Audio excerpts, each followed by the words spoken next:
প্রিয় বন্ধুরা, একজন আমেরিকান মহিলা পবিত্র কোরআনের পৃষ্ঠাগুলি একের পর এক আগুনে ফেলে দিতে শুরু করেছিলেন।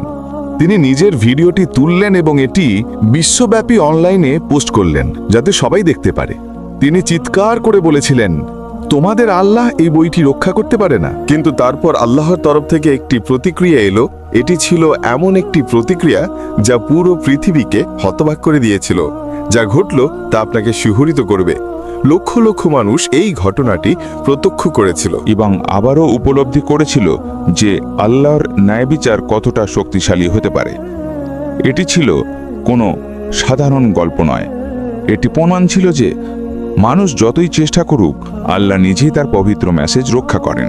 কিন্তু শুরু করার আগে যদি আপনি সত্যি কোরআনকে ভালোবাসেন তাহলে কমেন্টে লিখুন, আমি এই পবিত্র কোরআনকে ভালোবাসি। ঘটনাটি যুক্তরাষ্ট্রের টেক্সাস অঙ্গরাজ্যের অস্টিন শহরে। একজন মহিলা রেবেকা থমসন, বয়স 34 বছর।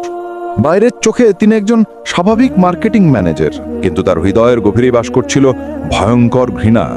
একদিন রেবেকা ঘোষণা দিলেন, আমি এমন কিছু করতে যাচ্ছি যা বিশ্ব ভুলবে না। তিনি অনলাইনে কোরআনের একটি কপি অর্ডার করলেন, পড়ার জন্য নয় বরং পড়ানোর জন্য। একদিন দুপুরে রেবেকা তার পিছনে উঠানে ক্যামেরা সেট করলেন এবং লাইভে এলেন।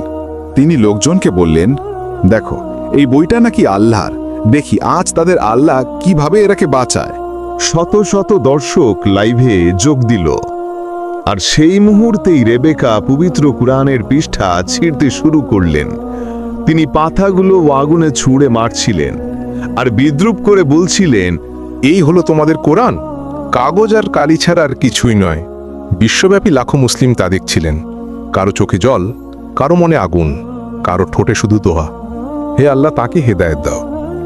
যেই রাতে রেবেকা ঘুমোতে গেলেন, আশ্চর্য ঘটনা শুরু হলো। তিনি ঘুমালে কুরআনের মতো এক সুমধুর শব্দ শুনতেন, আত্মা কাঁপিয়ে দেওয়া এক তেলাওয়াতের মতো শব্দ। তিনি ভাবলেন, আমি তো আরবি জানি না, তবুও আমি কিভাবে বুঝছি? প্রতিদিন রাতে তিনি স্বপ্ন দেখতেন, একটি সুবিশাল গ্রন্থাগার, সোনালি আলো, শান্ত মানুষজন আর আরবিতে লেখা আয়াত। দিনের বেলাতেও অদ্ভুত ঘটনা শুরু হলো।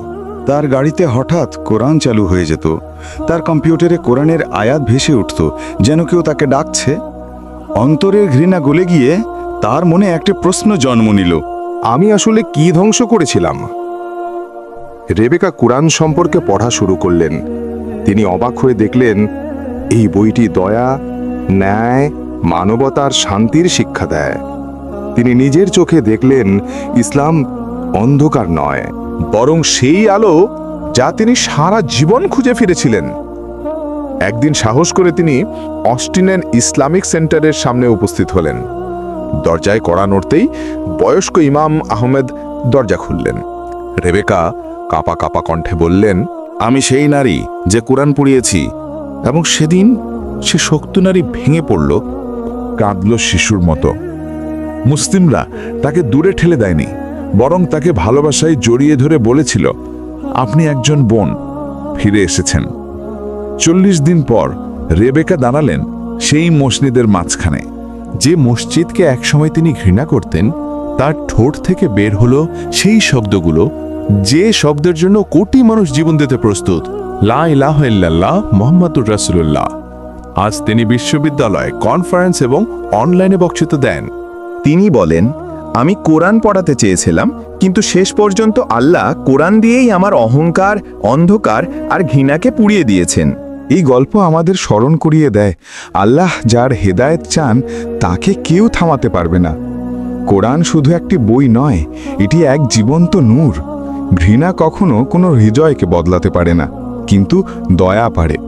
যদি গল্পটি তোমার হৃদয়ে আঘাত করে থাকে, ভিডিওটি লাইক করো, চ্যানেলটি সাবস্ক্রাইব করো, মন্তব্যে লিখো কোরআন আমার প্রাণ এবং এটি শেয়ার করো, যাতে বিশ্ব জানে আল্লাহর নূর কখনো নিভে না।